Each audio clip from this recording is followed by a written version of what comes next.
ਮੇਰੇ ਨਾਲ ਨੇ ਸਾਡੇ ICBC ਦੇ ਮੰਤਰੀ ਅਤੇ attorney general David Eby. Thank you very much for joining us today. Thanks for having me. So yesterday you have given some kind of relief, but people were expecting to decrease the rate or give a little bit more. And your critics are saying that ICBC is saving $500 million.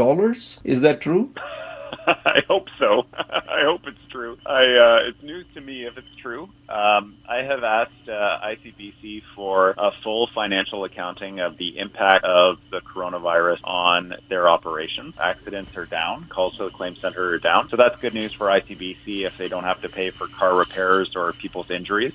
But there's also bad news in the pandemic. ICBC's investments that help pay for and subsidize rate took a dramatic hit, just like investments that many British Columbians have in the stock market.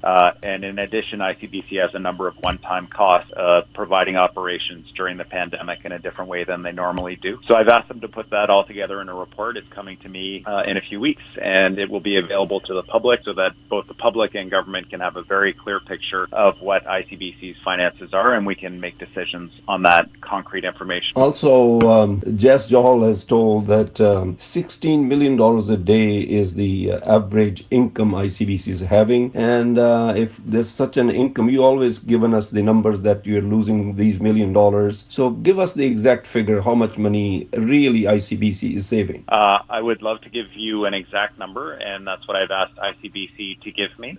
They are going to be looking at the accident trends and the reports that they're seeing and comparing them with previous years and providing full transparency to Mr. Johal and his speculations, as well as to all British Columbians, because I think that it's really important that we all work from the same information and that it be accurate information. And I think that in the interim, though, it's important that your listeners know that whether they are a commercial driver or whether they drive just recreationally with their vehicles, that they can now change their insurance or cancel their insurance without any fee if they're no longer using a car for a long commute because they're not driving to work anymore. They should call their insurance broker and talk through how their use of the vehicle has changed and see if there's a way for them to reduce their monthly payment, including up to and including canceling their insurance. We're looking at ways that we can support people who have already had to cancel because of their personal situation coming out of COVID. One thing that if you've already canceled, when you restart your insurance, there will be no fee for that.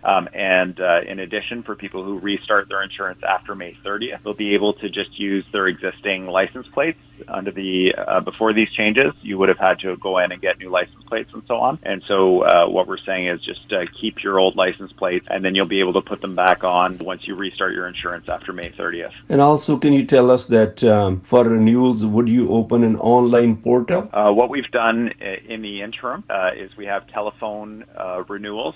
So people who don't want to go into an insurance broker can call their broker and change their insurance over the phone. And for online, our work on that continues with the brokers, and we will be delivering online insurance, but it won't be happening during this period.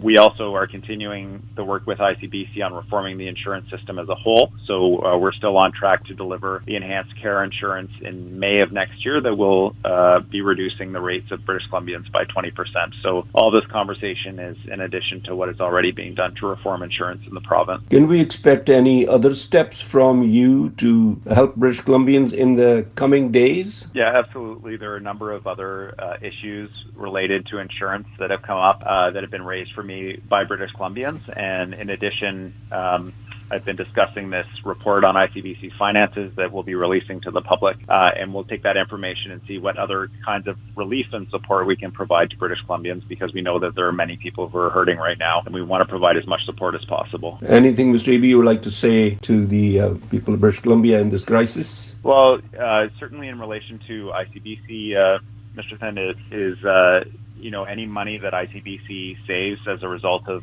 a decrease in accidents will be staying with British Columbian drivers, thanks to a law that we passed this session, and you'll know the origin of that law, of course. And that law says that any surplus that ICBC has to stay with the corporation and be provided in rate relief and support for BC drivers. So I want to assure British Columbians that that's the case for ICBC. It's just a matter of timing if there is in fact money being saved, as we hope it is. Thank you very much for your time. Really appreciate this. Thanks for having me.